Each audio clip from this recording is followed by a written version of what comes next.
कहाँ तक हो गया था अपना लास्ट क्लास में?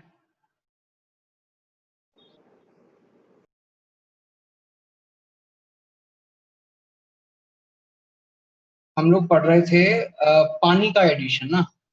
यस, पानी का एडिशन चल रहा था एंगल्स और उसमें हमने देखा कि हाइड्रेट्स जनरली अनस्टेबल होते हैं और अपने पेरेंट कार्बोनिल कंपाउंड में कन्वर्ट हो जाते हैं, लेकिन कुछ केसेस में आपके हाइड्रेट स्टेबल हो जाते हैं। और वो कुछ केसेस में स्टेबिलिटी किस वजह से आएगी? या तो हाइड्रोजन बॉन्डिंग की वजह से आएगी या तो एंगल स्ट्रेन की वजह से आएगी। अच्छा, और अब उसमें से हाइड्रोजन बॉन्डिंग वाला केस तो हमने समझ लिया। हमने 2-3 एग्जांपल देखे थे, क्लोरल हाइड्रेट देखा था, एक निन हाइड्रेट देखा था, ठीक है। और अब हम देखते हैं एंगल स्ट्रेन वाला फैक्टर। अच्छा, उससे पहले मैं एक चीज और आपसे कहूंगा कि कल जो मैं आपकी क्लास सुबह 7 बजे लेने की सोच रहा था, मेरे को डाउट ये लग रहा है कि मैं उस टाइम जग पाऊंगा या नहीं जग पाऊंगा, तो आज शाम को रख ले तो कैसा रहे बताओ? सर कितने बजे? आज शाम को ऐसा रख लेते हैं 4 बजे से 5:30 बजे तक। यस सर, सही है। Sir yes sir. हाँ जी, बोला सर मेरे ना पे लाइट कट है, मेरे ना बैटरी खत्म होने वाली है सब चीजों की, तो मैं शायद से लगा नहीं पाऊंगा। तो सर पॉसिबल है कि थोड़ा बाद में थोड़ा सर मतलब वो 6 के पूरे शाम तक रहेगा क्या? कब तक रहेगा कट? सर न्यूज़पेपर में शायद से, मेरे न्यूज़पेपर में नहीं आया, मेरे नेबर्स कह रहे 4 o'clock तक तो है। 4 o'clock तक का तो है। अच्छा, तो मतलब कोई पावर बैंक वगैरह, मतलब पड़ोसियों के लगा लो यार चार्जिंग पे मोबाइल। सब ऑलरेडी पावर बैंक पे चल रहा है, लैपटॉप मेरा उड़ गया पहले नहीं। मेरी बात सुनो, मैं क्या कह रहा हूँ ना कि अभी 2 बजे के बाद में आप वहां लगा लेना पड़ोसियों के, और उसके बाद में केवल मोबाइल से। सब पूरी सोसाइटी का गया हुआ है, पावर कट है। अच्छा अच्छा अच्छा, किसी का भी नहीं है। ये तो सर दिक्कत है। मैं कह रहा हूँ सर 5 के बाद अगर कर लो तो सर तब तक शायद से आ ही जाएगी। अच्छा, मैं ये कह रहा हूँ कि ऐसा नहीं कर सकता है कोई आप में से कि एक जो स्क्रीन रिकॉर्ड जो हो जाती है, कोई लैपटॉप पे जो देख रहा हो स्क्रीन रिकॉर्ड हो जाए और वो रिकॉर्डिंग की लिंक आप ईशान को भेज दो, क्या ये चीज पॉसिबल है? सर होस्ट की परमिशन चाहिए होती है शायद। क्या कह रहे हो हम? होस्ट की परमिशन चाहिए होती है रिकॉर्डिंग करे तो।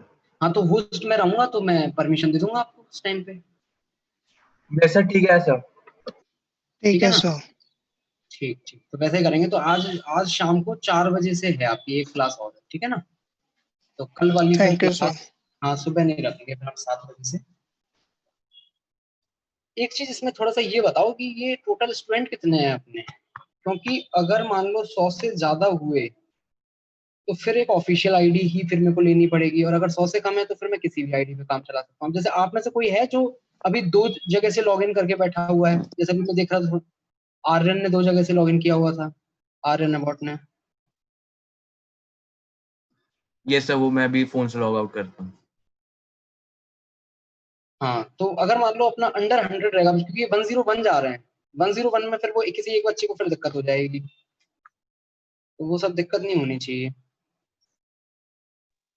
सर 101 तो है भी नहीं सर, 115 120 बच्चे होते 4 हैं। जगह से लॉगिन करके बैठता है, पता नहीं क्या इसको 4 जगह से ज्यादा समझ में आता है कि शिवम तुम एक जगह से लॉगिन करो, करना मतलब अभी तो रहने दो, अभी तो कोई दिक्कत नहीं है, बाद में एक जगह से करना। और इसके अलावा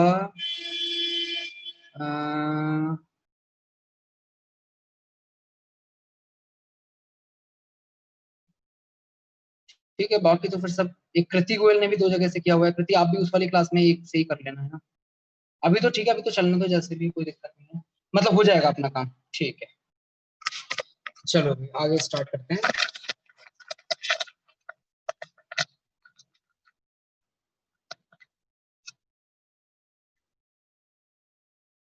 हाँ, वीडियो क्लियर दिख रहा है सबको?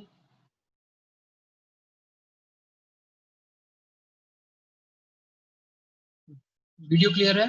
आवाज आ रही है? Yes sir, clear. ठीक है। एक सेकंड, ये क्या क्या भेजा है आपने मैसेज में? क्लास में डिस्कशन होगी एमएस की सर।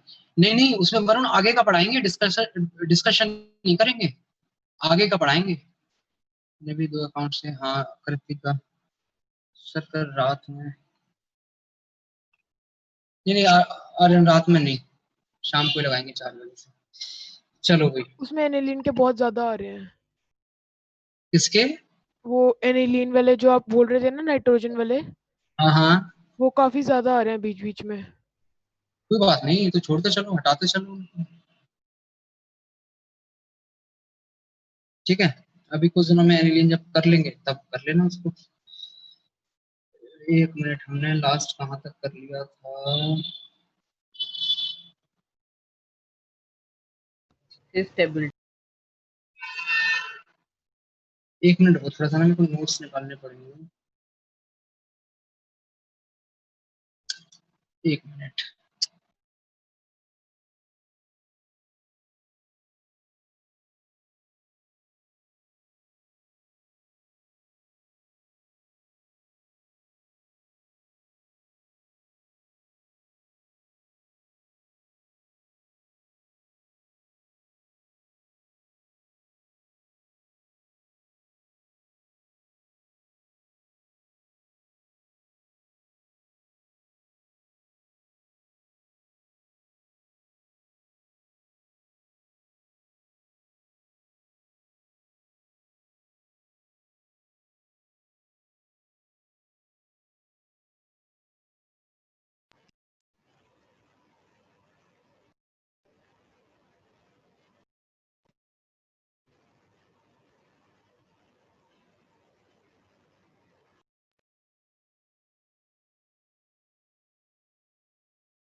हाँ जी, तो नेक्स्ट हमने कुछ एग्जांपल्स देख लिए थे जिसमें हमने देखा कि हाइड्रोजन बॉन्डिंग की वजह से कैसे स्टेबिलिटी आती है आपके हाइड्रेट में। अब हम थोड़ा एंगल स्ट्रेन वाले कुछ एग्जांपल्स देखते हैं।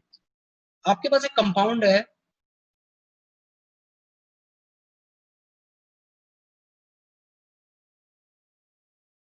कि इसको यहीं से बनाओ, साइक्लोहेक्सेनॉन, और साइक्लोहेक्सेनॉन पे आपने पानी की रिएक्शन करवाई, क्या बन गया? साइक्लोहेक्सेनॉन का हाइड्रेट, OH और OH। अब थोड़ा सोच के बताइए, ये ऐसे स्टेबल है या फिर ऐसे जाना चाहेगा? Backward reaction.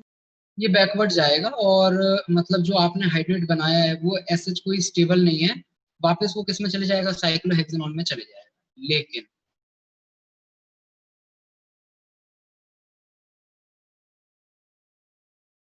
एक ये वाला एग्जांपल देखिए आप,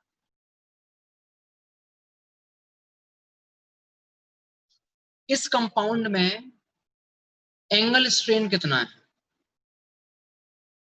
एंगल स्ट्रेन बताइए कितना है?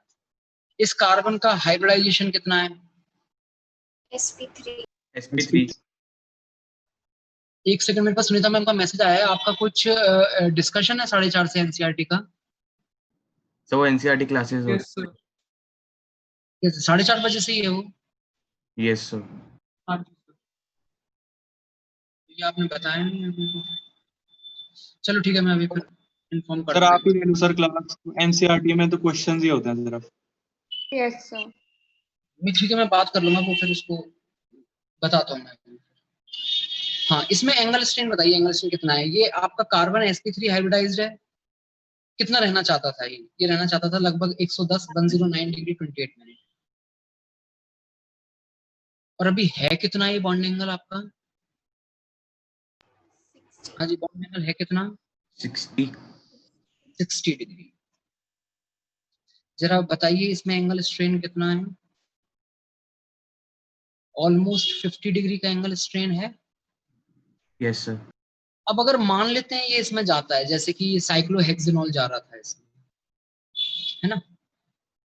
जरा बताइए, अगर ये कंपाउंड इसमें जाता है तो इस कार्बन का हाइब्रिडाइजेशन क्या हो जाएगा? S sp2 sp2 sp2 sp2 अगर हो जाएगा तो इसका बॉन्ड एंगल कितना रहना चाहेगा? 120 degrees 120 डिग्री। लेकिन 120 पर है कितना? 60 degree 60 डिग्री। तो ये बताओ एंगल स्ट्रेन आपके पास कितना हो जाएगा? 60 60 degree ये कंपाउंड इसमें जो जा रहा था वो किस वजह से जा रहा था? क्योंकि यहाँ जाकर के ज्यादा स्टेबल था। अगर आपका हाइड्रेट वापस जाता है पेरेंट कार्बोनिल कंपाउंड में तो क्यों जाता है? वो इसलिए जाता है क्योंकि वो हाइड्रेट फॉर्म में स्टेबल नहीं होता, और वो अगर पेरेंट कार्बोनिल कंपाउंड में चले जाए तो ज्यादा स्टेबल होता है। लेकिन इस वाले केस में आप देखिए, यहाँ एंगल स्ट्रेन है 50, और यहाँ अगर वो गया तो एंगल स्ट्रेन उसका 50 से भी बढ़ के 60 हो गया। तो ये बताइए, ये ज्यादा स्टेबल हुआ या फिर ये तो और भी ज्यादा अनस्टेबल हो गया? है ना? unstable और भी ज्यादा अनस्टेबल। तो इस वजह से आपके पास में ये जो साइक्लोप्रोपेनॉन का जो हाइड्रेट होता है वो अपने पेरेंट कार्बोनिल कंपाउंड में नहीं जाता, और वो इसी तरीके से हाइड्रेट के फॉर्म में रहता है, क्योंकि उसको पेरेंट कार्बोनिल कंपाउंड में जाकर के कोई फायदा नहीं है, बल्कि नुकसान और हो रहा है। यहाँ एंगल स्ट्रेन कम है, अगर वो यहाँ गया तो उसका एंगल स्ट्रेन बढ़ जाएगा। तो इसलिए ये वाला जो आपका हाइड्रेट होता है इसमें बैकवर्ड रिएक्शन नहीं होती, और ये ऐसे ही कैसा होता है, ये स्टेबल होता है। क्यों स्टेबल है? क्योंकि यहाँ पर एंगल स्ट्रेन कम है, और अगर यहाँ चला गया तो एंगल स्ट्रेन और भी ज्यादा हो जाएगा। तो स्टेबिलिटी का रीजन भी साथ के साथ रखेंगे। Why this hydrate form is stable in this case? Because of less angle strain. हाँ जी, नोट डाउन कर लीजिए इसको।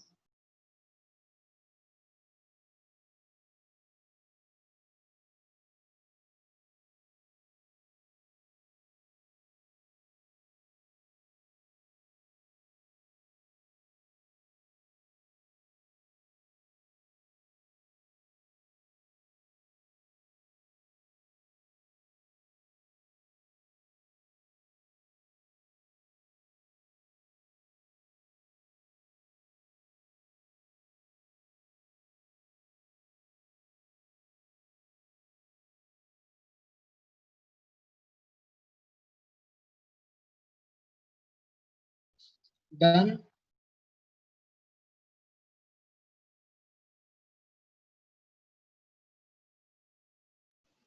Done sir. हाँ जी, अब आते हैं ये कितनी रिएक्शन पढ़ ली हमने एल्डिहाइड कीटोन की NAR में? 2 ही पढ़ी है अभी तक तो। 2 यस HCl एडिशन और एक पानी का एडिशन, ठीक है। तीसरी रिएक्शन पे आते हैं। थर्ड रिएक्शन, हेडिंग डालिए।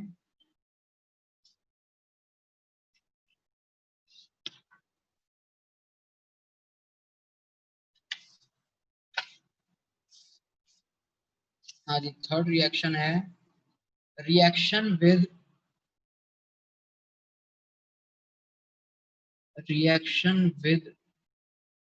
Sodium bisulphide. Sodium bisulphide, formula बताओ फटाफट सोडियम बाईसल्फाइड का। हाँ जी, अपना सोडियम बाई सल्फाइड है, सल्फेट नहीं है, सल्फाइड है। तो क्या होगा फॉर्मूला? SO3 ठीक है, NaHSO3। और इस रिएक्शन को हम लोग एक टेस्ट की तरह भी यूज करेंगे। वो अभी पहले एक बार रिएक्शन देख लेते हैं, फिर देखेंगे कि कैसे किस चीज का टेस्ट होता है। हाँ भाई, तो NaHSO3 जो होता है आपका, वो होता है, उसकी स्ट्रक्चर होती है कुछ इस तरीके से। अभी अभी हम लोगों ने MS चौहान में सब्स्टिट्यूशन और एलिमिनेशन एल्काइल हैलाइड वाले वो सब पढ़े थे। उसमें एकदम लास्ट में मुझे याद आ रहा है कि ऐसा कुछ क्वेश्चन था, उसमें आपसे पूछा था कि इसमें न्यूक्लियोफिलिक साइट कौन सी बढ़िया होगी। याद है क्या आपको? इसमें इस स्पीसी में कौन सी साइट सबसे, मतलब कहीं पॉजिटिव चार्ज दिखेगा तो कौन सी साइट अटैक करेगी और क्यों?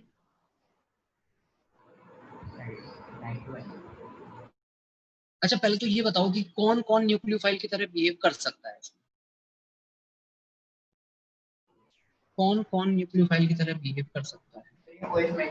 माइनस ओ माइनस राइट वाला माइनस, ओ माइनस वाला ऑक्सीजन, ये वाला ऑक्सीजन और ये वाला ऑक्सीजन। और आप ध्यान से देखोगे तो पता चलेगा तीनों ऑक्सीजन तो सेम ही है। बताइए तीनों ऑक्सीजन नहीं है? सेम है सर। क्यों है तीनों oxygen same? Because of resonance. अच्छा, और ध्यान से देखिए, क्या ये सल्फर नहीं है क्या न्यूक्लियोफाइल? क्या इसके पास एक लोन पेयर नहीं है क्या? कितने होते थे सल्फर के वैलेंस शेल में इलेक्ट्रॉन? है। इनमें से यहाँ बॉन्ड बनाने में कितने यूज हुए हैं? देखिए 1 2 चार 3 हो गए। 4। तो अभी तो एक लोन पेयर है भाई इसके पास में। Yes sir. सर पर स्टेरिक हिंड्रेंस है ना। सर बट हिंड्रेंस बहुत है। रुको रुको रुको, है ना? तो यहाँ पर आपके पास में एक तो सल्फर के पास लोन पेयर है, तो सल्फर भी न्यूक्लियोफाइल की तरह बिहेव कर सकता है और ऑक्सीजन भी बिहेव कर सकता है। अच्छा, अब नॉर्मल आप ये बताइए, अगर हमारा सॉल्वेंट जो है वो वाटर है, मतलब पोलर प्रोटिक आपका अगर सॉल्वेंट है, तो उस पोलर प्रोटिक सॉल्वेंट में सल्फर ज्यादा अच्छा न्यूक्लियोफाइल होता है या ऑक्सीजन ज्यादा अच्छा न्यूक्लियोफाइल होता है?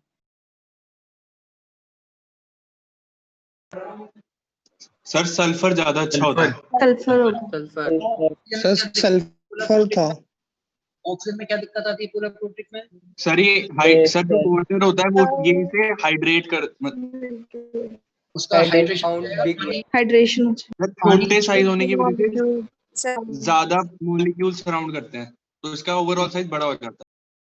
छोटे साइज वाले को ज्यादा सराउंड कर लेगा, जिसकी वजह से इसकी न्यूक्लियोफिलिसिटी कम हो जाएगी और आपका सल्फर जो है वो बेटर न्यूक्लियोफाइल होता है। अब आप में से कईयों ने कहा कि, तो पहली बात तो देखो, सल्फर जो है नॉर्मल केस में ज्यादा अच्छा न्यूक्लियोफाइल है। अब अभी आप में से किसी ने एक लाइन बोली थी कि सर यहाँ हिंड्रेंस है, इस वजह से सल्फर नहीं हो पाएगा, ऑक्सीजन ज्यादा होगा। तो वो हिंड्रेंस भी मैं आपको समझा देता हूँ। आपने केमिकल बॉन्डिंग पढ़ा है, केमिकल बॉन्डिंग में के हिसाब से सोच के बताइए, ये जो मैंने SO3 माइनस लिखा हुआ है यहाँ पर, इसकी शेप क्या होगी? किस टाइप का कंपाउंड है ये सेंट्रल एटम के हिसाब से?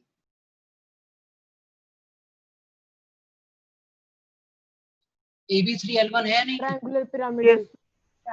Yes sir. तो कैसे होता है?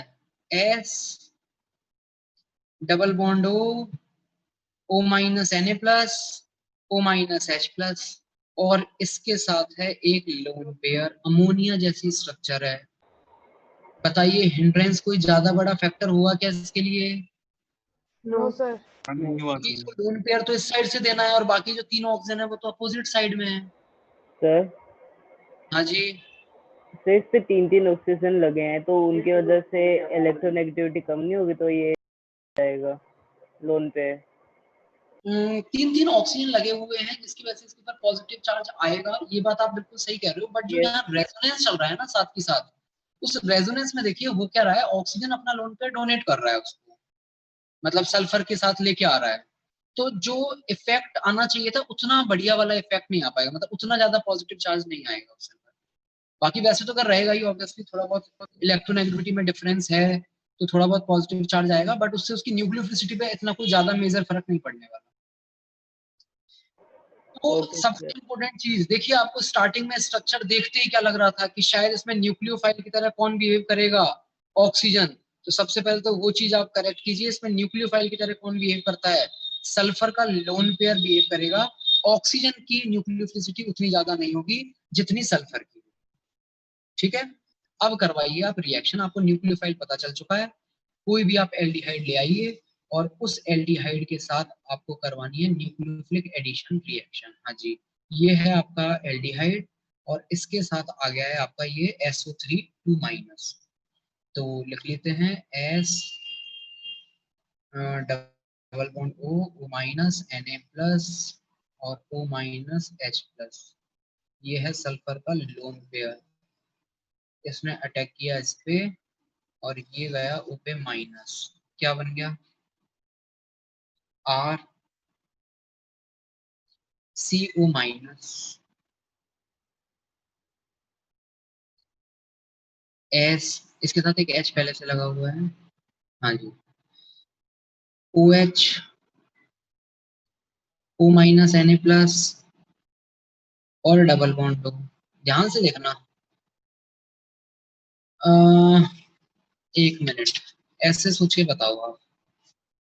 एस H2SO3, H2SO3 क्या होगा? H2SO3 S double bond O minus O minus, और एक है सिंपल ROH।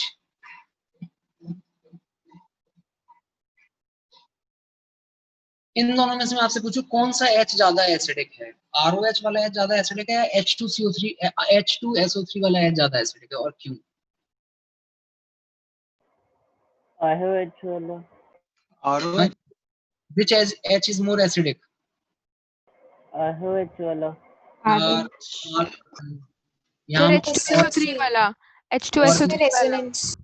यस हम सर, H2SO3 वाला।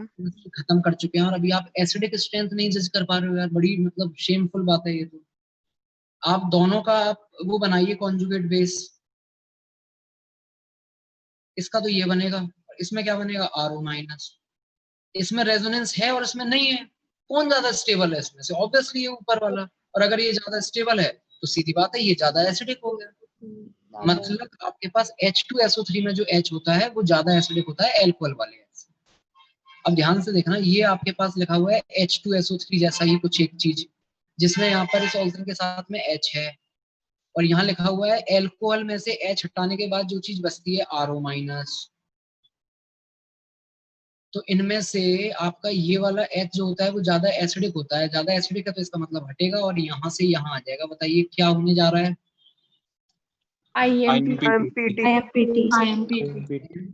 पीटी। ये मैंने आपको केवल समझाने के लिए लिखा था, यहाँ पर इसको हटा दो।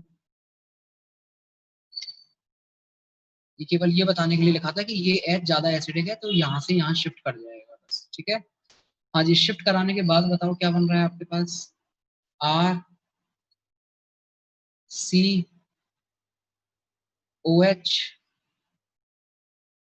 कार्बन के साथ एक H पहले से था, S double bond O double bond O। एक मिनट, एक minute, double bond O minus.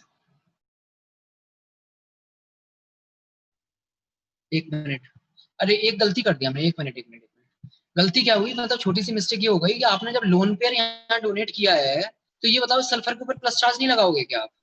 Yes. है ना, इस वाले सल्फर के ऊपर आप लगाओगे प्लस चार्ज जब लोन पेयर आप डोनेट करवाओगे। और जब ये H हटेगा तो यहाँ आएगा माइनस, तो ये वाला प्लस और ये वाला माइनस पाई बॉन्ड बना देंगे। बस आप ये चेक कर लीजिए कि पाई बॉन्ड बन सकता है या नहीं बन सकता है। बिल्कुल बन सकता है, क्योंकि सल्फर जो है टोटल कितने बॉन्ड बना सकता है? 6 बॉन्ड बना सकता है। माइनस और इसके साथ में है Na प्लस। ध्यान से देखिए, हमने स्टार्टिंग में NaHSO3 लिया था। इस NaHSO3 में से जो H प्लस है, दो टुकड़े कर दीजिए इसके, एक H प्लस अलग और एक SO3 S double bond O minus Na plus अलग। सॉरी, इसमें से H प्लस तो किसके साथ जुड़ गया? ध्यान से देखिए फाइनल प्रोडक्ट में ऑक्सीजन के साथ इलेक्ट्रोफाइल जैसा, और ये जो है वो न्यूक्लियोफाइल की तरह कहाँ जुड़ गया है? हमारे कार्बन पे जुड़ गया है। तो इस तरीके का एक आपके पास सॉल्ट बन जाता है, और ये हो गया वाइट क्रिस्टलाइन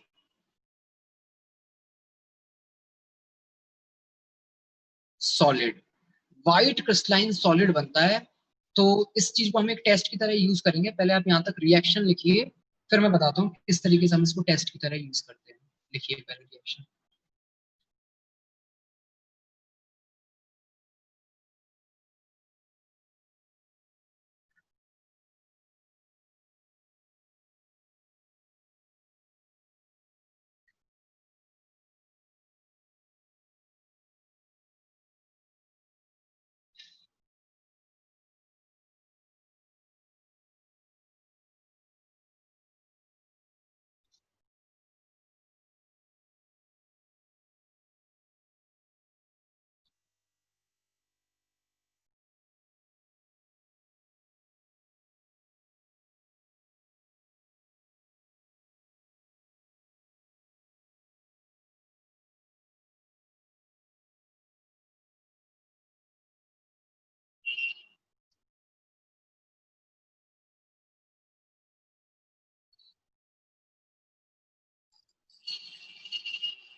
लिख लिया?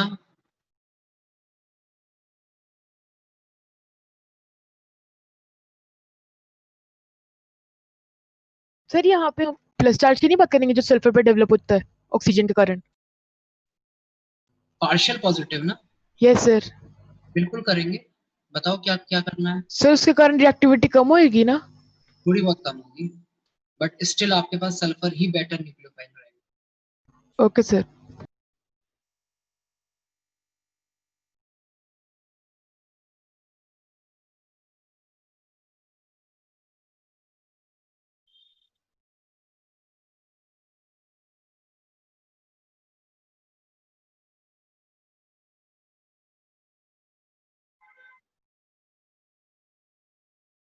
हाँ जी, लिख लिया? बढ़े आगे कि इसको आखिर टेस्ट की तरह कैसे यूज करते हैं, क्या यूज है इस रिएक्शन का मेन?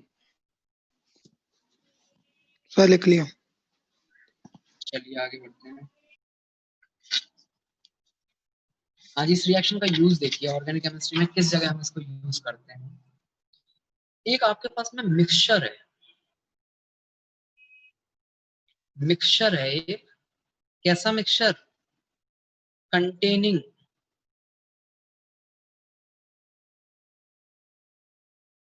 Carbonyl compound. मतलब बहुत सारे ऑर्गेनिक कंपाउंड हैं इसमें, एल्केन, एल्कीन, एल्काइन और मतलब कुछ भी हो सकता है, ठीक है। और उसमें साथ के साथ उसमें एल्डिहाइड या कीटोन भी पड़े हुए हैं।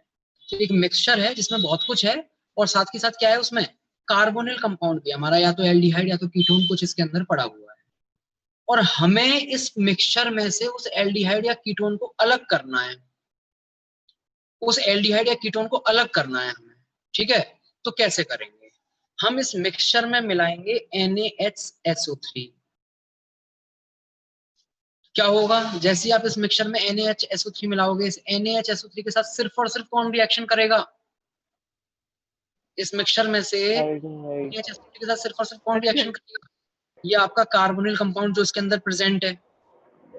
और जब इसके साथ रिएक्शन करेगा तो किस फॉर्म में अलग हो जाएगा? वो व्हाइट क्रिस्टलाइन सॉलिड बना लेगा।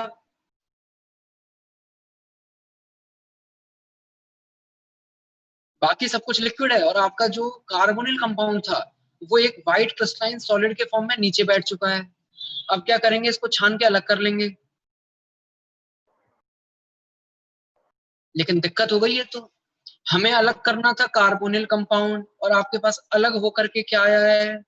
अलग होकर के तो आपके पास में सॉल्ट आया है। जो आप चाहते थे वो तो आया ही नहीं। हाँ जी, अलग होके क्या है? अलग होके तो ये आया है। हमें तो क्या चाहिए था? हमें तो कार्बोनिल कंपाउंड चाहिए था। तो अब देखिए क्या किया जाता है। इस सॉल्ट को अलग करने के बाद, ये व्हाइट क्रिस्टलाइन सॉलिड को अलग करने के बाद, सेपरेट कर लिया पूरे मिक्सचर में से, इसमें हमारा कार्बोनिल कंपाउंड छुपा हुआ है।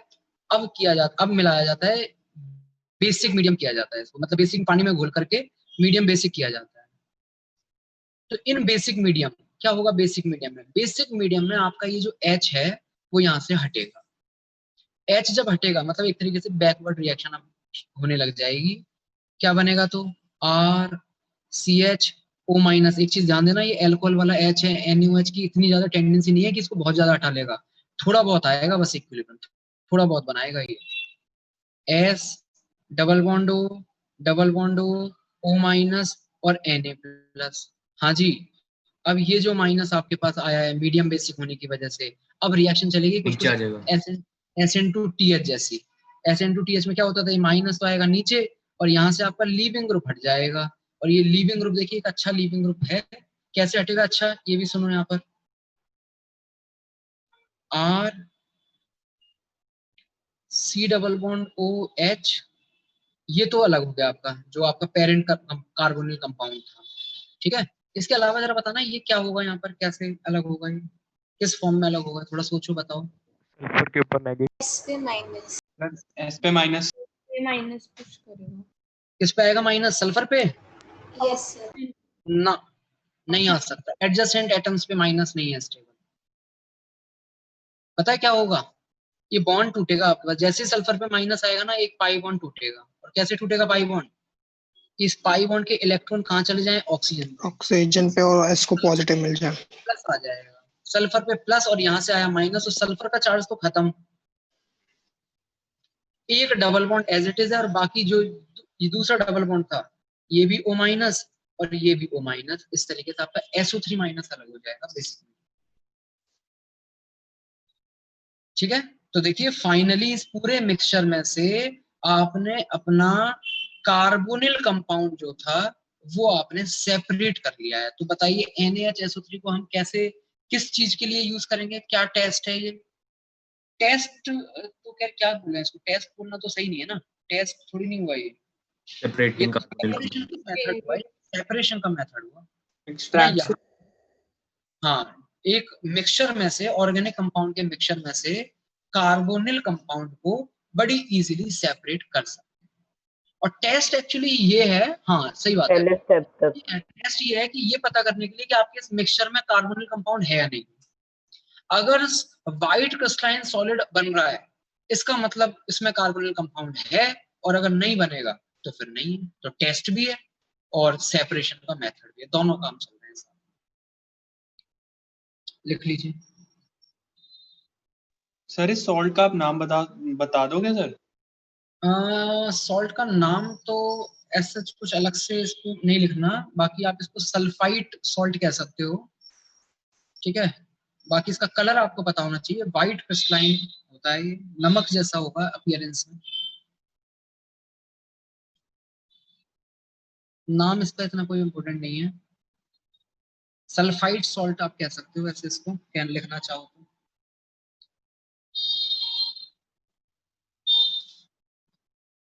हाँ जी, डन यहाँ तक। एक सेकंड सर।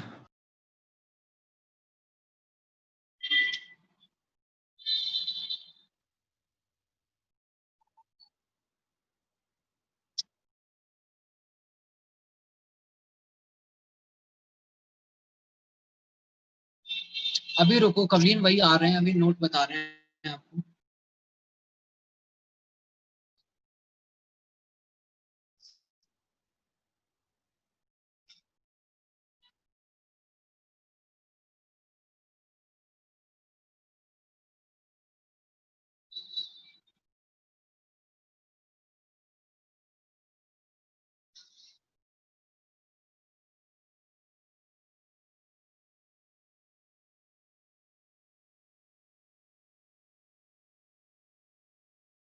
डन, बढ़े आगे।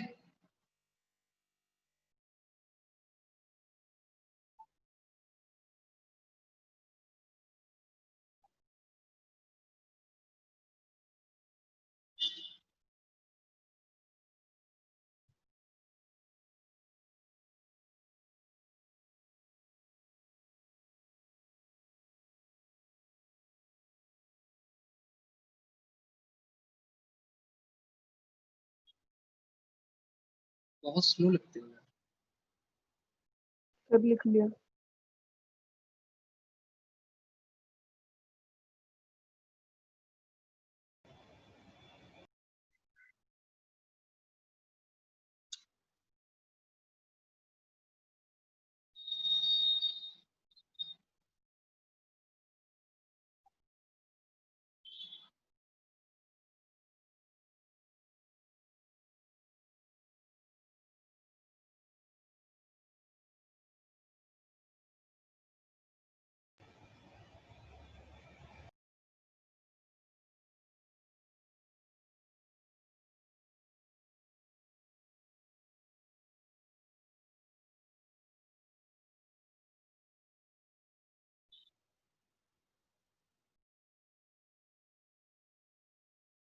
आवाज आ रही है मेरी?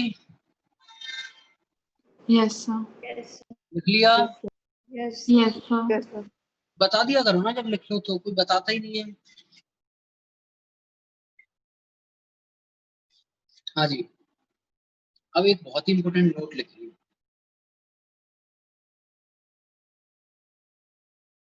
नोट क्या है पहले तो समझ लो आप।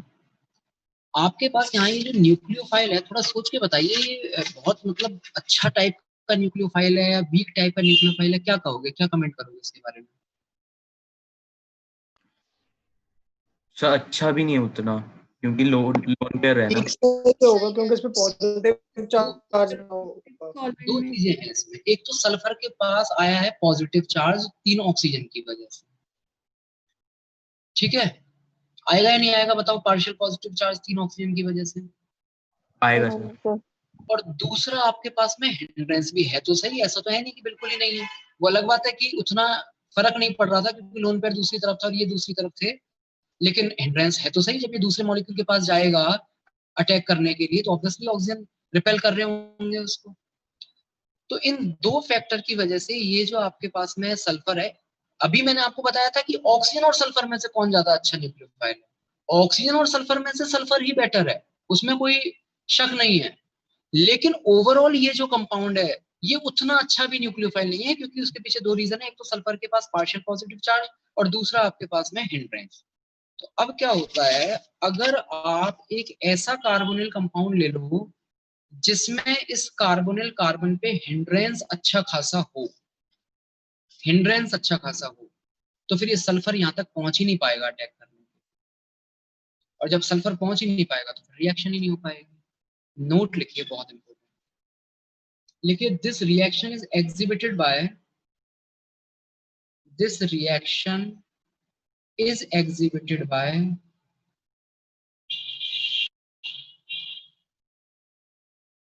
aldehydes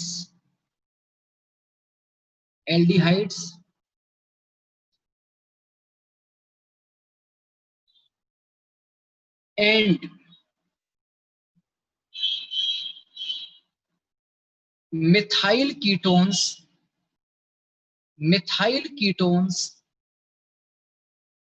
only। समझना जरा बात को, मिथाइल कीटोन्स क्या मतलब है मिथाइल कीटोन का, कि एक तरफ तो चलो ठीक है आपने जो भी लगा रखा है ग्रुप, बड़ा भी आप लगा सकते हो कोई बात नहीं, लेकिन अगर दूसरी तरफ भी आपने ज्यादा बड़ा कर दिया तो फिर दिक्कत है, फिर आपके पास में कीटोन में ये रिएक्शन नहीं हो पाएगी। कीटोन में अगर आपको रिएक्शन करवानी है तो फिर आपको कम से कम एक साइड पे तो छोटा ग्रुप लेना पड़ेगा, और कीटोन अगर है तो सबसे छोटा ग्रुप क्या हो सकता है, फिर मिथाइल हो सकता है। तो आपके पास केवल और केवल कौन से कीटोन ये रिएक्शन देंगे, जिनमें एटलीस्ट एक तरफ CH3 लगा हुआ हो, उसके अलावा कोई भी कीटोन ये रिएक्शन नहीं दे पाएगा। आ रही है बात समझ में, क्यों नहीं दे पाएगा, बोलो भाई समझ में आ रही है क्यों नहीं दे पाएगा, तो रीजन भी लिख लो ब्रैकेट में, क्यों नहीं दे पा रहा है, because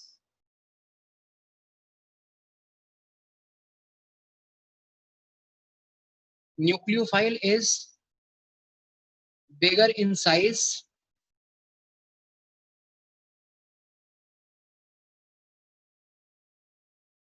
and it will exert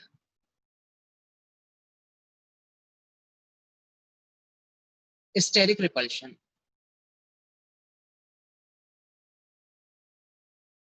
because nucleophile is bigger in size and it will exert steric repulsion। तो एल्डिहाइड तो रिएक्शन देंगे, लेकिन कीटोन्स जो हैं उसमें सिर्फ और सिर्फ हमारे मिथाइल कीटोन्स ये रिएक्शन देंगे, बाकी कीटोन्स नहीं दे पाएंगे।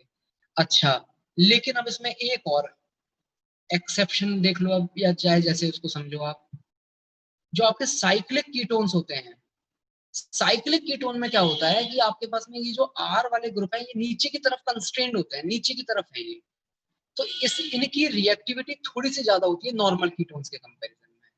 तो ये जो ये वाले कीटोन है साइक्लिक कीटोन्स, ये रिएक्शन दे देते हैं NaHSO3 के साथ। तो कीटोन्स में नॉर्मल कीटोन्स में सिर्फ और सिर्फ कौन दे पाएंगे, मिथाइल कीटोन, बाकी साइक्लिक कीटोन जो है वो आपके पास रिएक्शन दे देंगे। तो हमें पता चल गया कौन कौन से कंपाउंड ये वाले रिएक्शन देंगे, एल्डिहाइड सारे दे देंगे, नॉर्मल कीटोन अगर है एलिफेटिक तो उसमें आपके पास मिथाइल होना चाहिए, बाकी साइक्लिक कीटोन कोई हो वो रिएक्शन दे देगा। सर साइक्लिक कीटोन पे कोई ग्रुप अटैच्ड हो? नहीं, फिर तो दिक्कत आ जाएगी, अब आप तो उसको ऑलरेडी वहीं लेके जाना चाह रहे हो कि आप कह रहे हो कि भाई यहाँ पे भी हम ग्रुप लगा दें, यहाँ ग्रुप, तब नहीं हो पाएगा। मैंने नॉर्मल केस लिखा है, अगर आप ग्रुप लगाओगे तो फिर तो हिंड्रेंस पड़ेगा, फिर नहीं हो पाएगा कुछ।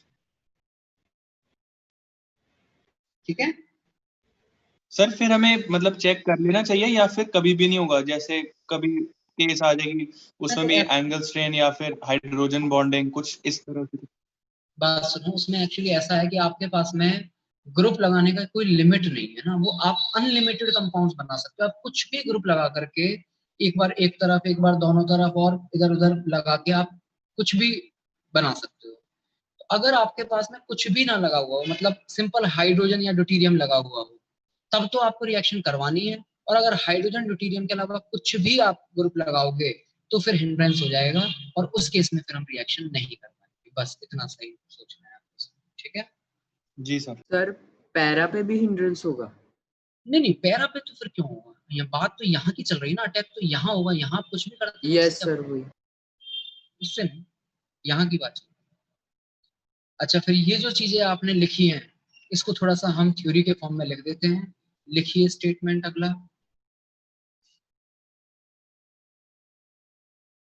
ये जो ऊपर आपने लिखा है कि आखिर NaHSO3 का यूज क्या है, लिखो। लिखिए we can separate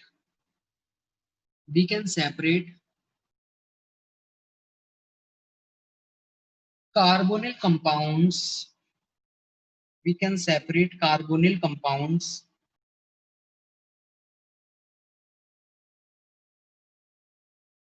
carbonyl compound के साथ ब्रैकेट लगाओ। क्या सारे कार्बोनिल कंपाउंड को सेपरेट कर पाओगे क्या? नहीं, नहीं सर इसको कर पाएंगे। लिखिए ब्रैकेट में aldehydes comma cyclic ketones and methyl ketones, cyclic ketones and methyl ketones, bracket close. We can separate carbonyl compounds, तो ब्रैकेट में आपने लिखा, ब्रैकेट क्लोज कर दीजिए। किससे सेपरेट कर रहे हो आप इसको? from a mixture of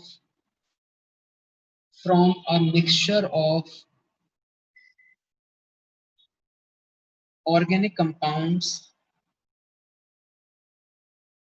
from a mixture of organic compounds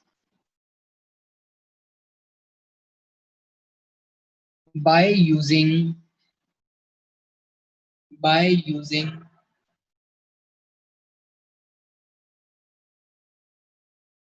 NaHSO3, sodium bisulfide, by using NaHSO3। ठीक है, ये तो है पहली बात, सेपरेट कर सकते हैं। फिर अब सेपरेट में आगे कैसे सेपरेट करोगे, लिखो आगे। लिखिए the white crystalline solid, the white crystalline solid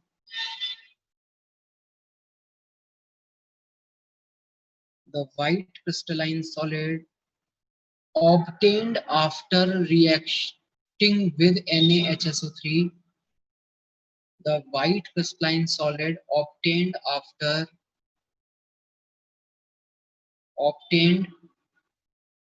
on reacting with NaHSO3,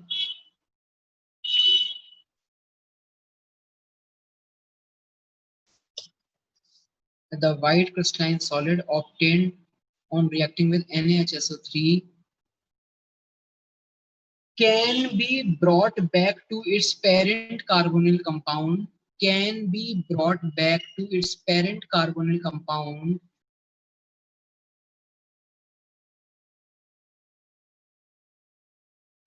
can be brought back to its parent carbonyl compound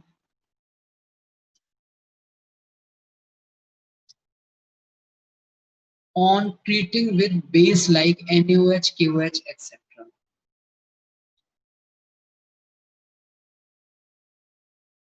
On treating with base like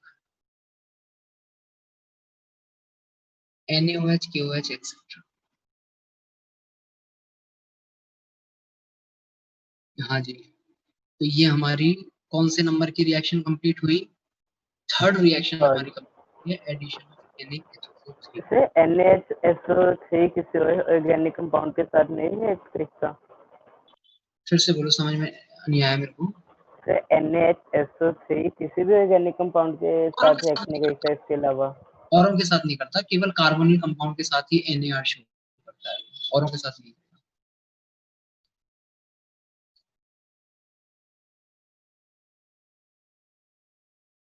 ठीक है, हाँ जी। इसके बाद में चौथे नंबर की रिएक्शन पे आते हैं, जो कि बहुत इंपॉर्टेंट रिएक्शन है और इसमें बहुत क्वेश्चन बनते हैं, अच्छे अच्छे क्वेश्चन बनते हैं।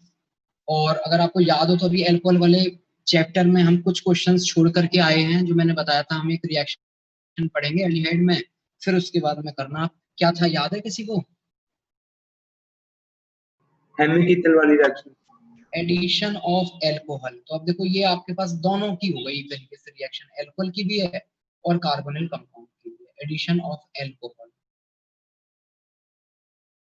एडिशन ऑफ एल्कोहल, एल्कोहल के साथ किस तरीके से हम रिएक्शन करवाएंगे।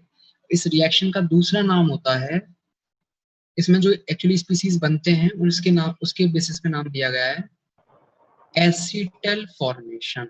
रिएक्शन का दूसरा नाम है एसीटल फॉर्मेशन, एसीटल फॉर्मेशन। हाँ जी, थोड़ा सा पहले मैं आपको समझा देता हूँ। पहले तो एक सिंपल सी रिएक्शन लिख करके छोड़ देते हैं, फिर उसकी मैकेनिज्म देखेंगे कैसे कैसे बनेगा, क्या बनेगा। एक एल्डिहाइड ले लीजिए, ये तो हो गया हमारा कार्बोनिल कंपाउंड, और इसकी रिएक्शन हम करवा रहे हैं एल्कोहल के साथ। एल्कोहल ले लीजिए ROH, और दोनों में डिफरेंस करने के लिए R डैश कर दीजिए यहाँ पर। इस केस में आपको ड्राई HCl लेना होता है, आप डाइल्यूट HCl नहीं ले सकते, मतलब आप पानी नहीं ले सकते यहाँ पर इस रिएक्शन में। क्यों नहीं ले सकते उसका भी मैं आपको रीजन बताऊंगा। ड्राई HCl यहाँ लिया जाता है, और प्रोडक्ट इस केस में बनेगा, अगर एल्डिहाइड है तो RCH, जो डबल बॉन्ड O था हटा दो और उसकी जगह 2 OR लगा दो। ये जो कंपाउंड बना आपका, इसको बोला जाता है, एल्डिहाइड से बना है, इसको बोला जाता है एसीटल। सेम अगर आपके पास कोई कीटोन होता, एक कीटोन ले लीजिए, इस बार रिएक्शन आप एल्कोहल के साथ करवा रहे हो, इसकी प्रेजेंस में ड्राई HCl, पानी नहीं होना चाहिए बिल्कुल भी, पानी होगा तो क्या हो जाएगा वो बताएंगे अभी आपको। RCR, हाँ जी, 2 R जो पहले से थे, बाकी वही काम करना है आपको, डबल बॉन्ड वो हटाना है, और OR और OR। ये कीटोन से बन रहा है, इसलिए इसका नाम क्या दे देते हैं हम, कीटन। ठीक है, लेकिन यहाँ जो आपने ये एसिटल लिखा है ना, ये एसिटल ऐसा नहीं है केवल एसिटल के लिए बोला जा रहा है, ये वाला एसिटल, एसिटल प्लस कीटल कंबाइंड करके ये वर्ड है एसिटल। यहाँ इस वाले एसिटल का मतलब है एसिटल प्लस कीटल। बाकी अगर स्पेसिफिकली पूछा जाए एसिटल का क्या मतलब होता है, एसिटल होता है जो एल्डिहाइड से बनता है, और कीटल होता है जो कीटोन से बनता है। आ रही बात समझ में? लिखिए यहाँ तक, इसके बाद में हम इसकी मैकेनिज्म समझते हैं, किस तरीके से रिएक्शन प्रोसीड करती है, कैसे एक aldehyde on reaction with alcohol convert हो जाएगा एसिटल में, या फिर कैसे कीटोन कन्वर्ट हो जाएगा। वीडियो बहुत ब्लर आ रही है। वीडियो बहुत ब्लर आ रही है? नहीं सर, उसका नेट ठीक खराब है। सर ये OR डैश है या फिर OR है सिर्फ? सॉरी सॉरी सॉरी, यहाँ पे OR डैश आएगा भाई, एल्कोहल वाला आएगा ये, सब जगह डैश डैश करो उसमें, OR dash, OR dash, dash है। वीडियो ब्लर है, नेट तो सही चल रहा है, ब्लर होना तो नहीं चाहिए। ठीक है वीडियो सही चल रही है वीडियो। ठीक है सर। सही है वीडियो। एक मिनट रुको, मैंने हॉटस्पॉट और ऑन कर रखा है, वो ऑफ कर देता हूँ।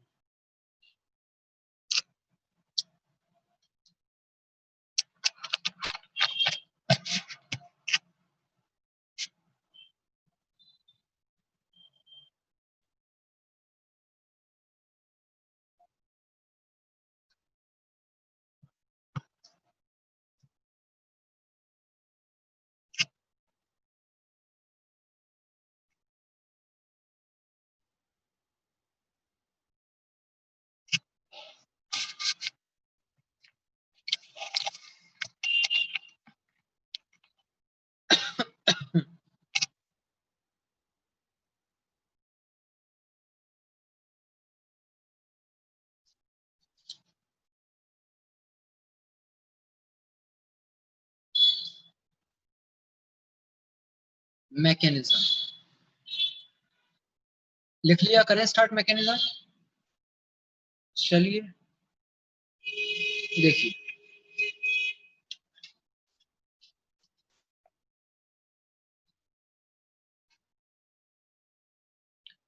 सबसे पहले तो आप मुझे ये बताओ कि जो आपका एल्कोहल है,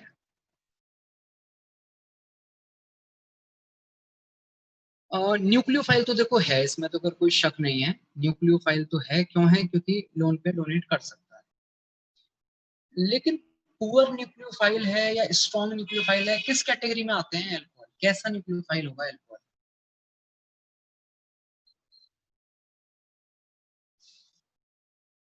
आप सिंपल पानी के हिसाब से भी सोच सकते हो। स्ट्रॉन्ग होएगा। कैसा होगा? स्ट्रॉन्ग होगा। देखिए स्ट्रॉन्ग नहीं होगा, पानी भी स्ट्रॉन्ग सर नहीं बेस है। सर बेस अच्छा होगा, न्यूक्लियोफाइल नहीं होगा। सुनो पानी से स्ट्रॉन्ग होएगा। पानी से स्ट्रॉन्ग भी नहीं है, क्योंकि आपके पास में साइज बड़ा होने की वजह से हिंड्रेंस आ जाएगा। आप ये कह सकते हो पानी से ज्यादा अच्छा बेस है, लेकिन पानी से ज्यादा अच्छा न्यूक्लियोफाइल तो नहीं है। साइज बड़ा हो गया ना आर का, जबकि पानी में एच चल रहा है। तो इस वाले केस में आपके पास पहली बात तो देखो ये पता होना चाहिए, जैसे H2O है ना, H2O ठीक है न्यूक्लियोफाइल है, सब कुछ है, बट उतना अच्छा नहीं है। अगर अच्छा न्यूक्लियोफाइल चाहिए आपको तो अच्छा न्यूक्लियोफाइल OH माइनस होता है। ऐसे ही ROH जो है, ROH कोई उतना अच्छा न्यूक्लियोफाइल नहीं है। इवन अगर R का साइज बढ़ेगा तो इसकी न्यूक्लियोफिसिटी और कम हो जाएगी। अच्छा न्यूक्लियोफाइल क्या होता है? एक RO माइनस फिर भी आपका एक अच्छा न्यूक्लियोफाइल आप मान सकते हो। लेकिन OH, H2 और ROH ये उतने अच्छे न्यूक्लियोफाइल नहीं होते। न्यूक्लियोफाइल होते हैं, न्यूक्लियोफाइल कह दो, अच्छा न्यूक्लियोफाइल नहीं है। इनसे ज्यादा अच्छा न्यूक्लियोफाइल कौन है? अमोनिया ज्यादा अच्छा न्यूक्लियोफाइल है, बेस भी ज्यादा अच्छा है, न्यूक्लियोफाइल भी ज्यादा अच्छा है। ठीक है, तो सबसे पहली बात तो ये जो आपका ROH है ये एक अच्छा न्यूक्लियोफाइल नहीं है, ये है एक पुअर न्यूक्लियोफाइल। कैसा न्यूक्लियोफाइल है? Poor nucleophile. अब हमें इसकी रिएक्शन करवानी है एल्डिहाइड के साथ। तो क्या है कि अगर हम यहाँ देखें पार्शियल पॉजिटिव के ऊपर इस ऑक्सीजन के लोन पेयर अटैक करने की जो टेंडेंसी होती है या रेट जो होती है वो बहुत ही ज्यादा कम होती है। मतलब आप रिएक्शन को ढंग से एग्जीक्यूट नहीं करा पाते। तो हम यहाँ एक ट्रिक यूज करते हैं। क्या ट्रिक यूज कर रहे हैं? और ये ट्रिक हम एक बार नहीं यूज करेंगे, हम अब आगे वाली कई रिएक्शंस में यूज करेंगे। जहां जहां हमारा न्यूक्लियोफाइल पुअर होगा, जहां हमारा न्यूक्लियोफाइल थोड़ा सा डाउन जाएगा, उसको अप करने के लिए हम एक ट्रिक यूज करेंगे। क्या ट्रिक यूज कर रहे हैं? देखो, हम यहाँ लेंगे मीडियम थोड़ा सा एसिडिक, H+ हम लेंगे। क्या होगा H+ लेने का फायदा? क्या होगा इधर देखिए, ऑक्सीजन को H+ लेने का फायदा ये होगा कि ये ऑक्सीजन फटाफट अपना लोन पेयर इस H को देगा, जिसकी वजह से आपके पास ये जो कंपाउंड है वो कुछ इस टाइप के कंपाउंड में कन्वर्ट हो जाएगा। और ध्यान से देखिए इसकी एक रेजोनेटिंग स्ट्रक्चर ये भी बनती है। सर हाँ जी, सर आपकी वॉइस बहुत लैग कर रही है। नो सर, सही आ रही सर एकदम। अरमान शायद आपके नेट में दिक्कत है, थोड़ा चेक करो यार। अरमान था? कौन था? रहमान इधर से। बाकी लोग तो सही बता रहे हैं। सर सही आ रही है। सही आ रही है। चलो, इस कंपाउंड की एक रेजोनेटिंग स्ट्रक्चर होती है, कल हमने देखा है कई बार इसकी एक दूसरी रेजोनेटिंग स्ट्रक्चर। बताओ ये है या नहीं है इसकी रेजोनेटिंग स्ट्रक्चर? हाँ जी, इस कंपाउंड की रेजोनेटिंग है स्ट्रक्चर सर, है सर। है सर। अब बताओ थोड़ा सा फायदा हुआ या नहीं हुआ H+ डालने का? क्या फायदा हुआ बताओ, कौन एक्सप्लेन करेगा? तनिष्क ट्राई करो, H+ डालने का क्या फायदा हुआ आपके न्यूक्लियोफाइल को? सर न्यूक्लियोफाइल पहले वीक था, स्ट्रांग हो गया। न्यूक्लियोफाइल तो देखो अभी भी स्ट्रांग नहीं हुआ, न्यूक्लियोफाइल तो अभी भी पुअर ही है, लेकिन उसको जहां अटैक करना है ना वो चीज थोड़ी कम हो गई। सर वहां पे अब आसानी से अटैक कर देगा, ये वहां पे अब आसानी से अटैक कर अब देगा। तक उसको दिख रहा था पार्शियल पॉजिटिव, लेकिन अब उसको कंप्लीट पॉजिटिव दिखने लगेगा। और अगर कंप्लीट पॉजिटिव दिखने लगेगा तो जो आपका पुअर न्यूक्लियोफाइल है वो भी अटैक कर जाएगा। तो इस ट्रिक को याद रखना। इसको हम ऐसा नहीं है केवल इस रिएक्शन में यूज कर रहे हैं, कई जगह यूज करेंगे आगे आगे अब, कि आपके इस कार्बोनिल कार्बन की इलेक्ट्रोफिलिसिटी या न्यूक्लियोफिलिसिटी, हाँ जी, एक न्यूक्लियोफाइल इसके ऊपर अटैक कर रहा है तो ये खुद किसकी तरह बिहेव कर रहा है? इलेक्ट्रोफाइल। इसकी इलेक्ट्रोफिलिसिटी बढ़ाने के लिए क्या तरीका होता है? अगर आप इस कार्बन की इलेक्ट्रोफिलिसिटी बढ़ाना चाहते हो, मीडियम एसिडिक। मीडियम एसिडिक करते ही इस कार्बन की इलेक्ट्रोफिलिसिटी बढ़ जाती है। ठीक है, तो इसलिए H+ लिया जा रहा है। लेकिन अभी तक मैंने आपको इस चीज का रीजन नहीं बताया कि ड्राई क्यों लिया जा रहा है, पानी क्यों नहीं ले सकते, है ना, वो अभी बात की चीज है। अभी तो बस आप केवल ये समझो कि यहाँ H+ लेना क्यों कंपल्शन है, H+ क्यों लेना पड़ेगा आपको, H+ इस वजह से लेना पड़ता है। चलिए आगे। हाँ जी, अब तो आप अटैक करवा सकते हो, करवाओ। ये है आपका R-OH। हाँ जी, करवाइए अटैक। इस कार्बन पे करवाएंगे हम अटैक। कार्बन पे अटैक करवाने के बाद बताओ क्या बन गया। ये थोड़ा आप ढंग से लिखना है ना, स्ट्रेट लिखते जाना है इसको। हाँ जी, अटैक करवाने के बाद बताओ क्या बन गया। OR लग जाएगा। R, हाँ जी, C के साथ H। OR डैश लग जाएगा। एक मिनट, C के साथ H। OR डैश लग जाए। हाँ जी, एक OH, O, R dash, H और इस O पे प्लस। बताओ सही है क्या? और अब यहाँ से आपका H+ अलग हो जाएगा, ऑक्सीजन पे के ऊपर प्लस आ रहा है, बॉन्ड के इलेक्ट्रॉन लेकर के H+ अलग हो जाएगा। क्या बनेगा? R, CH, OH और OR। क्या काम पूरा हो गया क्या आपका? क्या काम करना था? R डैश करो, R डैश। क्या काम करना था आपको? 2 लगाने थे। अभी तो काम आधा ही हुआ है, अभी एसिटल नहीं बना, अभी तो आधा एसिटल बना है। इसका नाम होता है हेमी एसिटल। हेमी एसिटल नाम समझ में आ रहा है? हेमी एसिटल क्यों नाम दिया गया इसको? सर दोबारा बोल रहे हैं, एक मिनट। एसिटल क्या था नोटियाल? अच्छा ठीक है सर, आगे सर। बाप रे, इतना एब्सेंट माइंड कैसे हो जाते हो तुम? एकदम से ब्लैंक हो जाता है क्या बिल्कुल ही? सर आपकी आवाज कटी, फिर आपने सीधा कंपाउंड का नाम लिख दिया था तो सर। हाँ भाई, ये नाम समझ में आ रहा है क्या सबको? Hemiacetal. Yes sir. अब आगे जो हम रिएक्शन करने जा रहे हैं वो बहुत इजी है। मीडियम देखो आपका एसिडिक है। एक्चुअली ये रिएक्शन हमने पढ़ी हुई भी है पहले। कौन सी रिएक्शन कहाँ पढ़ी थी, मैं याद दिलाता हूँ आपको। एल्कोहल की रिएक्शन,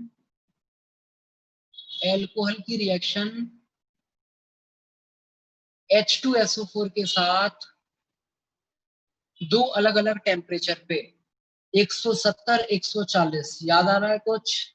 यस सर। 170 पे एलिमिनेशन सर 170 पे एलिमिनेशन हो जाता था। बनता था प्रोडक्ट एल्कीन। 140 पे क्या होता था? ईथर। 40 पे ईथर बनता था। ठीक है, तो देखो वही काम हो रहा है यहाँ पर। एल्कोहल, इतना पोर्शन देखिए, ये एक एल्कोहल जैसा दिखेगा या नहीं दिखेगा आपको? एल्कोहल है या नहीं है? है सर। H ले लिया है आपने, ठीक है, तो वो जो ईथर बनता था वहां पे, वही वाला ईथर अब यहाँ बनेगा। कैसे कैसे बनेगा?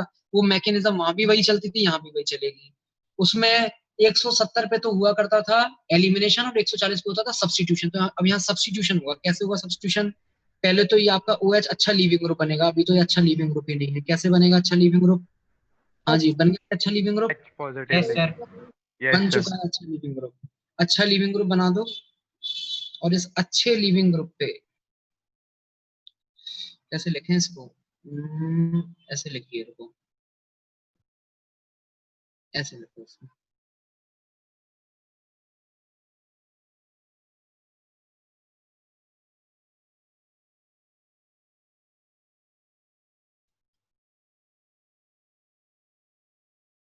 ये एक्चुअली टेट्राहेड्रली इस कार्बन के साथ में 4 ग्रुप जुड़े हुए हैं। ठीक है, हाँ जी, इस स्ट्रक्चर में ये लीविंग ग्रुप तो अच्छा हो चुका है। अब इसमें क्या होगा, जो आपका कार्बोकेटायन बन जाएगा।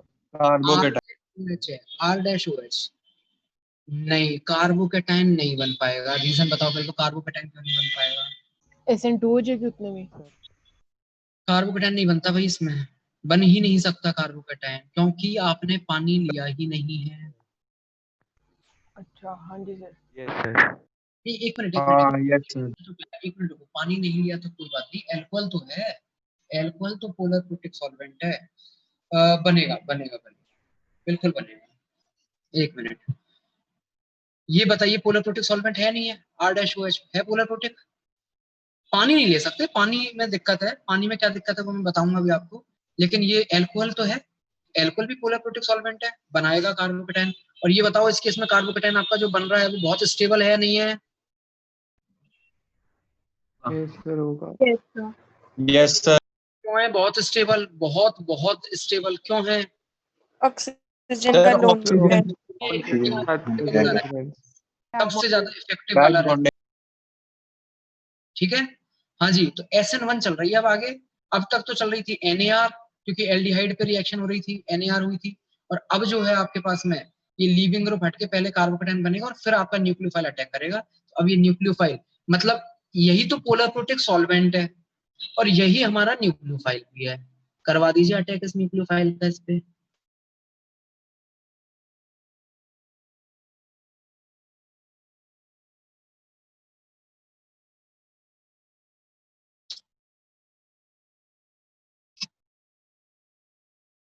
हाँ जी, अटैक किया, अटैक करवाया, और उस अटैक करवाने के बाद में क्या बन गया ये ध्यान से देखो, RCH, फिर मैं H+ भी हटा रहा हूँ, है ना, अलग स्टेप नहीं यूज करेंगे उसके लिए, यहीं पर ही कर देते हैं।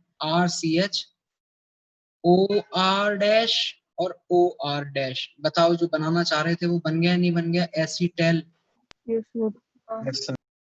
ठीक है ना, H+ हटा देना इसी स्टेप में। लिख लीजिए पूरी मैकेनिज्म, एक एक स्टेप समझ लो इसका, क्योंकि इंपॉर्टेंट है ये रिएक्शन। वो अलग बात है कि इतना मैकेनिज्म आपको क्वेश्चंस के लिए नहीं जरूरत पड़ेगी, क्वेश्चन की मैं आपको डायरेक्ट ट्रिक बताऊंगा कैसे हमें क्वेश्चंस प्रोसीड करने हैं, लेकिन मैकेनिज्म इसकी पता होनी चाहिए।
हो जाए तो बता देना।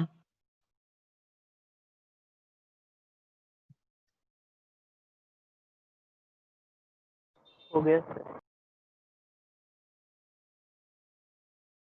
लिख लिया Harshit? Yes sir. Yes sir.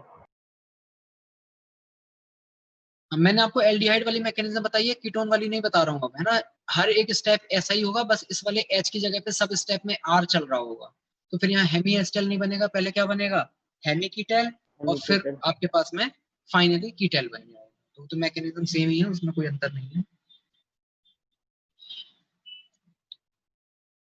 अच्छा, अब थोड़ा सा हम लोग बात करेंगे कि आखिर इसमें पानी क्यों नहीं लिया जा रहा था। पानी लेने में इतनी ज्यादा दिक्कत क्या हो रही थी?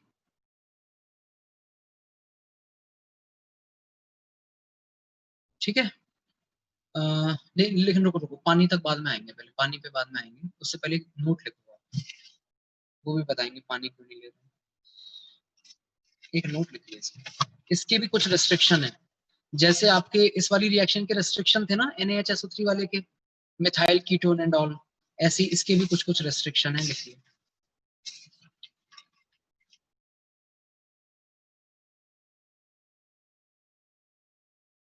हाँ जी, लिखो, लिखिए इन carbonyl compounds only aldehydes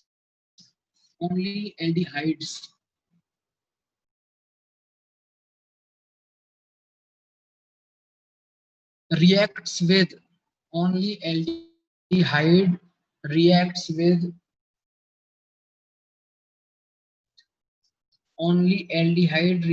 with हाँ जी, एक टर्म आ रहा है आपके पास, monohydric alcohol.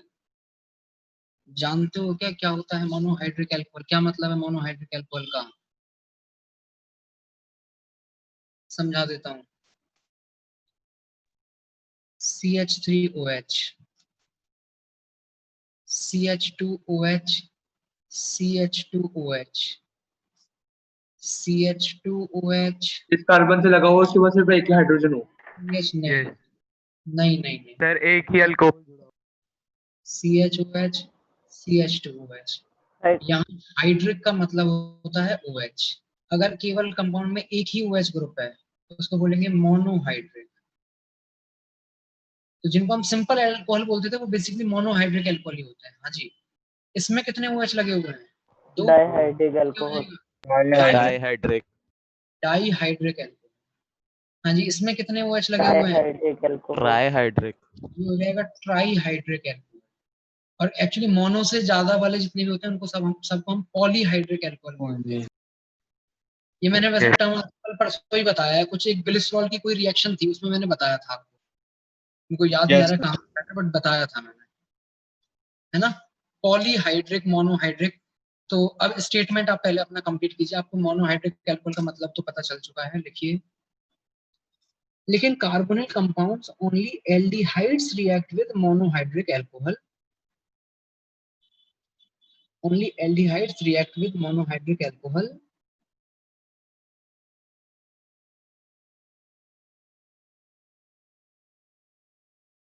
Because alcohols are poor nucleophile.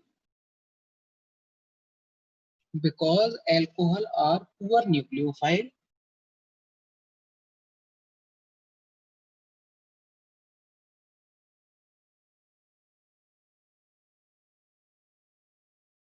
And ketones are less reactive. And ketones are less reactive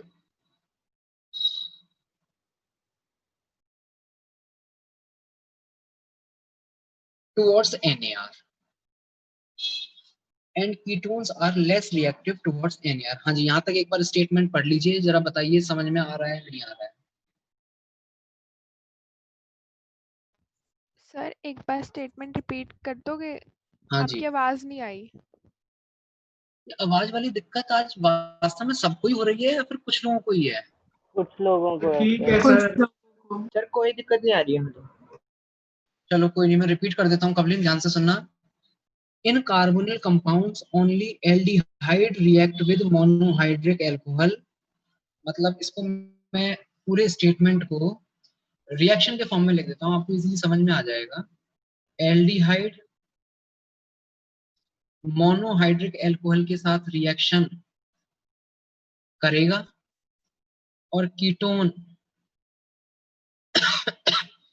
monohydric alcohol के साथ रिएक्शन नहीं करेगा। उसका रीजन यह बताया है कि एक तो आपका ये जो अल्कोहल है ये पुअर न्यूक्लियोफाइल है। अब पुअर न्यूक्लियोफाइल में भी एल्डिहाइड की रिएक्टिविटी थोड़ी ज्यादा होती है, तो इसके साथ तो कर लेगा, लेकिन इसकी तो रिएक्टिविटी खुद की बहुत कम है हिंड्रेंस की वजह से। तो यहाँ पर दिक्कत आती है, कीटोन जो है वो मोनोहाइड्रिक अल्कोहल के साथ रिएक्शन नहीं करता। बताइए यहाँ तक का स्टेटमेंट समझ में आया नहीं आया?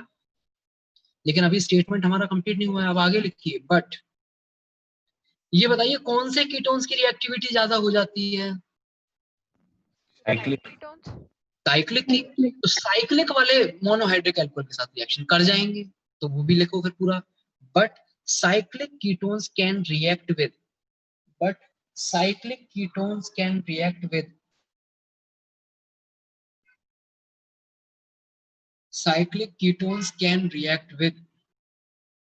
monohydric alcohol. Cyclic ketones can react with monohydric alcohol. तो इसको भी हम एक उसी फॉर्म में लिख देते हैं, आपको चीजें इजीली सर समझ। मिथाइल कीटोन कर पाते हैं रिएक्ट? नहीं, मिथाइल मिथाइल का कोई चक्कर नहीं है इसमें। मिथाइल का क्या है वो अभी बाद में बताएंगे, केवल साइक्लिक कीटोन में लिख रहा हूँ। हाँ जी, हो जाएगी क्या रिएक्शन मिथाइल कीटोन के साथ मोनोहाइड्रिक अल्कोहल की? हो जाएगी। अब बात आती है कि आपके जो नॉर्मल कीटोन है CH3 COCH3, तो देखो नॉटियल इसमें तुम्हारा मिथाइल कीटोन भी आ गया, सब आ गए इसमें।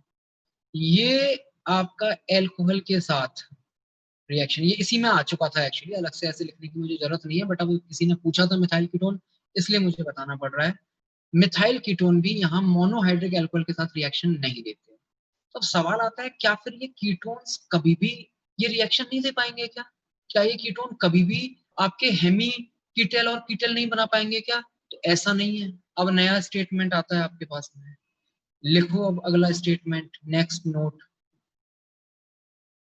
लिखिए, ketones can easily react with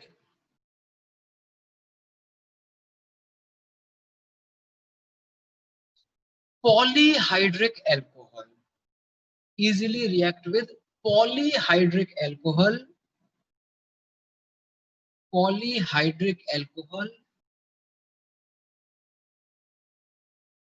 like, हाँ जी, पॉलीहाइड्रिक अल्कोहल का एक एग्जांपल लिखना चाह रहे हैं, यही लिख लो ना, नाम बता दो बस, इसका क्या नाम होता है, नाम पता हो तो आपको। ग्लाइकोल। वैसे पूरा नाम तो क्या इसका होता है, इथाइलिन ग्लाइकोल।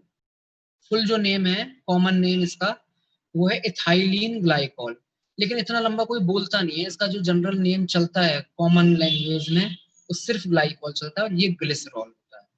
ठीक है, तो एग्जांपल लिख लीजिए, इथाइलिन ग्लाइकोल या केवल glycol. Ketones can easily react with polyhydric alcohols like glycol because of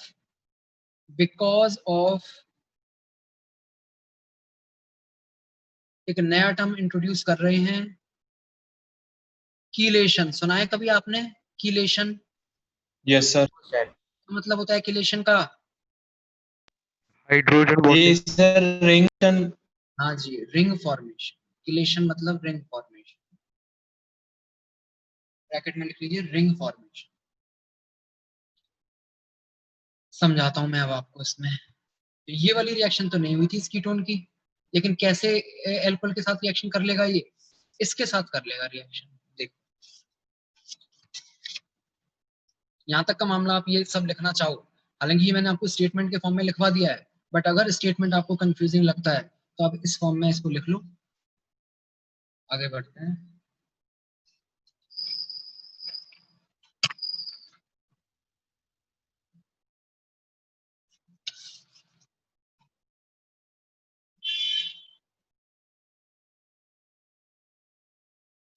done?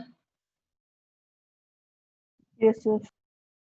चलिए इधर देखिए, आप मुझे थोड़ा सा बस ये बताओ, थोड़ी देर के लिए ये मान लीजिए आप,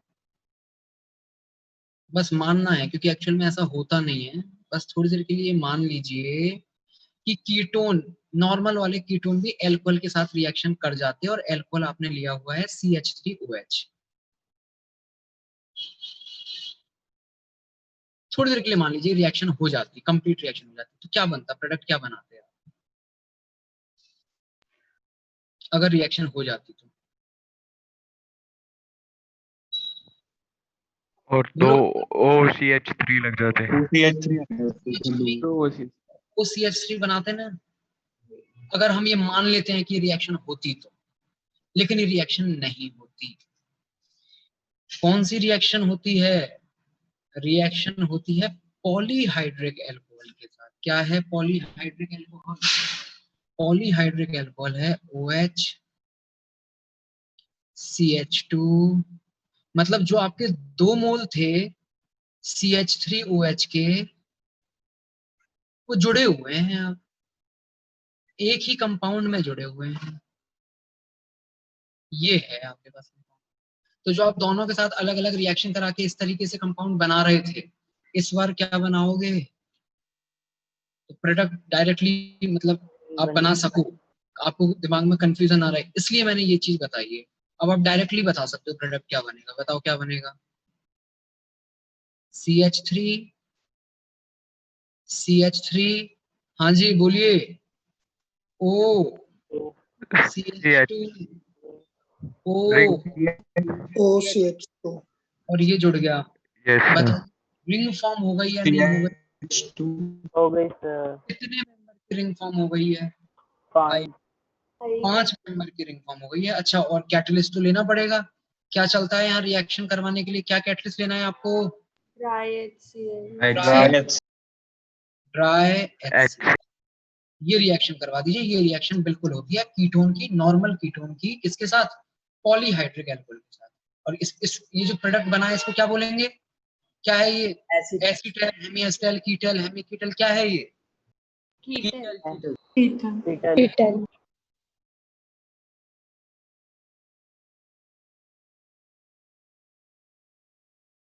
लिख लीजिए।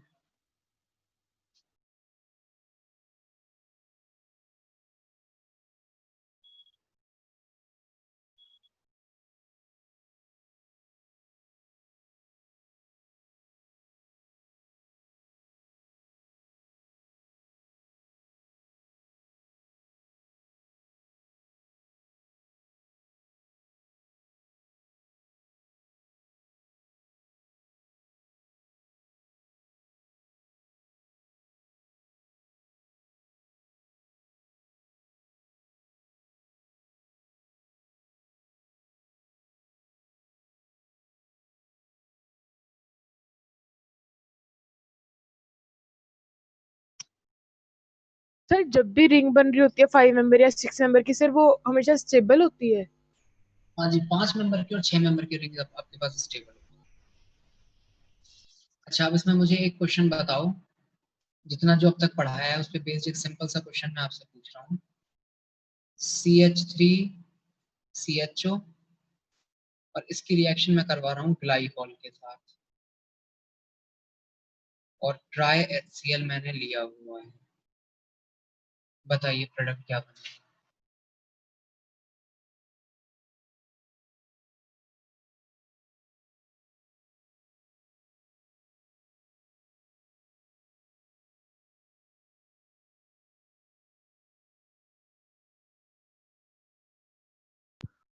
ऊपर वाले में बस CH3 ऊपर की वाला जगह बन H लग जाएगा, जाएगी। बस CH3 की ये जगह सर हाइड्रोजन CH3 आ की जाएगा। जगह हाइड्रोजन आ जाएगा ऊपर वाले में, कीटल में बस। एग्जैक्टली सेम रहेगा, है ना? Yes sir. CH3 C H यहीं लगा दो, O CH2 O CH2, और ये कंपाउंड आपका इस तरीके से बन जाएगा। ये क्या है इस बार जो बना है? एसिटल। ये है एसिड। ये मैंने आपको अलग से इसलिए लिखवा दिया क्योंकि कहीं आपको फिर ये जबरदस्ती का आप कंफ्यूजन ये ना कर लो कि सर आपने तो लिखवाया था कि ketones can easily react with polyhydric alcohol, लेकिन आपने एल्डिहाइड तो यहाँ बोला ही नहीं था। जब कीटोन रिएक्शन कर रहा है तो एल्डिहाइड तो करेगा ही करेगा, उसमें तो मतलब अलग से लिखने की जरूरत नहीं है ना। सारी दिक्कतें कीटोन को लेकर के आ रही थी। जब कीटोन ही ये वाली रिएक्शन कर रहा है तो एल्डिहाइड में तो कभी दिक्कत थी नहीं। एल्डिहाइड तो करता ही है रिएक्शन, है ना, वो करता रहेगा। तो यहाँ तक रखते हैं इसको, बाकी इसके बाद में नेक्स्ट क्लास में बढ़ेंगे। अच्छा, ये मैं अभी आपको ना 10-15 मिनट में एक बार कंफर्म कर देता हूँ शाम वाली क्लास का, मैडम से एक बार बात करके, जैसे भी है, ठीक है। शिवम को मैं मैसेज कर दूंगा, शिवम ग्रुप में बता देगा। सर एक डाउट था। अब हाँ बोलो। सर वो जो आपने बताया था ना SO3 नेगेटिव में, जो मैं बोल रहा था कि पार्शियल पॉजिटिव आएगा, सर पर उसमें तो जो O नेगेटिव है सर, उसका प्लस आई के कारण सर नेगेटिव चार्ज आना नहीं चाहिए ज्यादा। अगर इलेक्ट्रोनेगेटिविटी भी तो है ही ना।